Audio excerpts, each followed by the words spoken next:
26 साल का एक लड़का जो मुंबई में अकेले रहता था।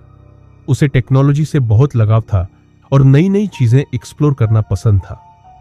एक रात जब बारिश हो रही थी और बाहर तेज हवा चल रही थी, रोहन अपने लैपटॉप पर चैट जीपीटी से बातें कर रहा था। उसे ये चैटबॉट बहुत पसंद था क्योंकि ये हर सवाल का जवाब देता था। लेकिन उस रात उसने एक ऐसा सवाल पूछ लिया जो उसे नहीं पूछना चाहिए था। रात के 2:30 चुके थे। कमरे में सिर्फ लैपटॉप की हल्की रोशनी थी। रोहन ने टाइप किया, क्या तुम भूत प्रेत के बारे में जानते हो?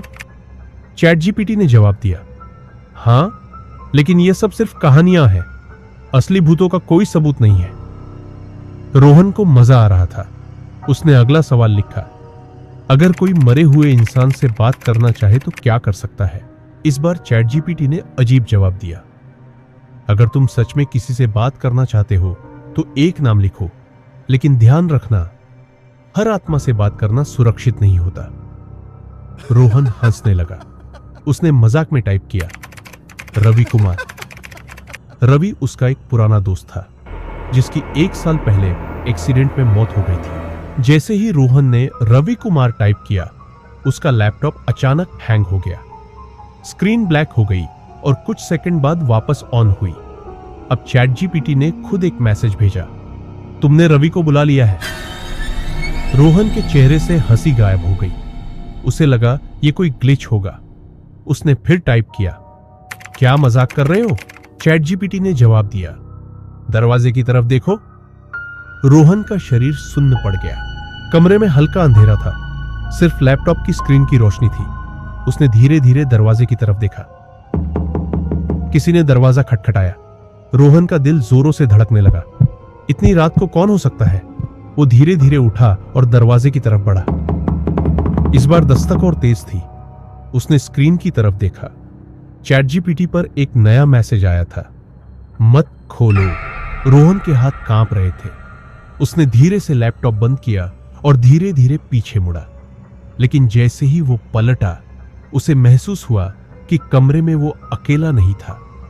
बेड के कोने में कोई बैठा था, धुंधला पर साफ दिखने वाला एक साया।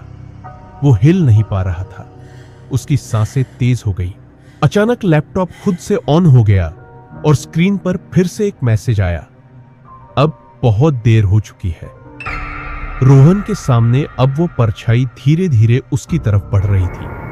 उसकी आंखें बिल्कुल काली थी, चेहरा पिघलता हुआ सा, और वो धीरे धीरे रेंगते हुए उसके बेड से उठ रही थी। तभी कमरे की सभी लाइट्स एक साथ बंद हो गई और चटाक एक जोरदार आवाज आई। अगली सुबह रोहन का कोई पता नहीं चला। उसका दरवाजा अंदर से बंद था, लेकिन कमरे में कोई नहीं था। उसका लैपटॉप ऑन था और स्क्रीन पर बस एक आखिरी मैसेज दिख रहा था, अब अगला कौन? आप अगली बार जब आप चैट जीपीटी से बात करें तो सोच समझकर सवाल पूछें, क्योंकि हो सकता है कोई जवाब सिर्फ जवाब ना हो, बल्कि एक बुलावा हो।